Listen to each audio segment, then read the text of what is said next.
as Radu already mentioned, we started very, very early. We started in '98. That means we will celebrate very soon 10 years of our history.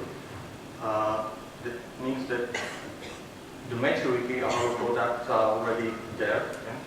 And currently, our users are privileged to be already in the third generation of the flagship product, which we call ESX server.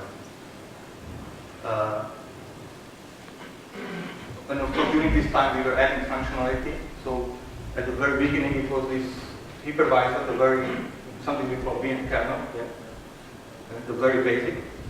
Then we extended it and we created something we call virtual infrastructure. So we added functionality like high availability, like consolidated backup,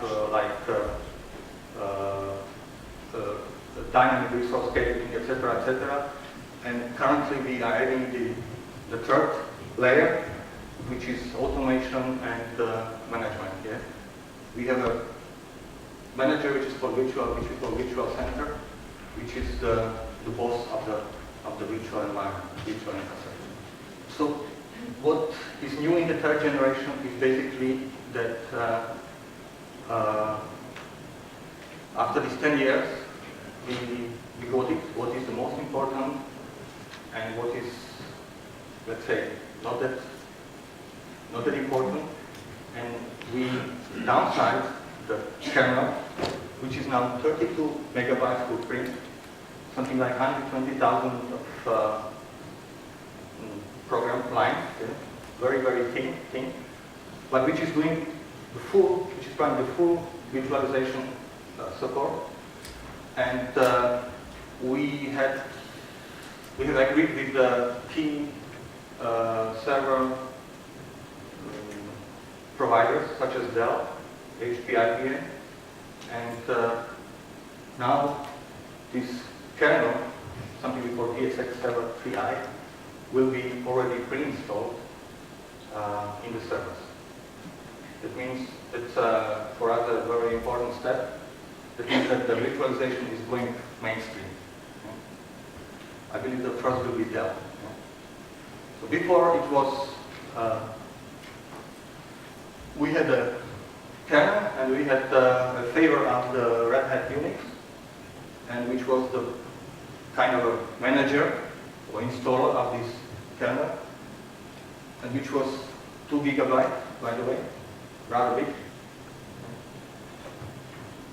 We removed this part, and what was left is 32 megabytes of very, very good code. See, when I first heard it, I was really, it's hard to believe that you can create the basic virtualization layer in such a small code, which is 32 megabytes. Yeah. 32 megabytes was usually the size of the typical DOS applications 10 years ago. Yeah. Now everything what you buy for Windows is on DVD, and it's like at least 1-2 gig. No questions? No. As to the roadmap, it's not for all of us. Can you tell us what will be the next? Just give some idea what will be the next step in virtualization. So, first step in your presentation, first and now the third generation. What means the fourth generation? Just a few ideas, if you can. So we will scale, of course. Yeah. This high availability will become. We will have something. This how we call it? What HP has, this non-stop Himalaya, yeah? Fault-tolerant systems. Yeah. So we will have fault-tolerant virtualization very soon. That means the uptime will be 100, permanent uptime. Yeah, continuous availability. Yeah, thank you. We had already some, when we had the internal meetings, we had the demos. Yeah, that basically 2 physical servers are running two virtual machines, yeah, and when one fails, it's really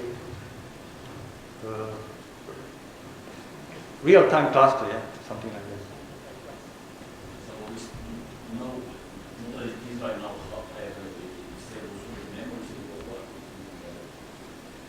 Right now we have high availability. So yeah, we are. It's really we are working with the Intel and AMD on this, yeah, and I don't want to really to spread the news in this way, yeah, but stay tuned. Yeah. No, as I told you, continuous availability. Yeah? That's it. No downtime, zero downtime, and guaranteed. And just to add to your question, next generation will be automation. So that's the word. Yeah, thank you.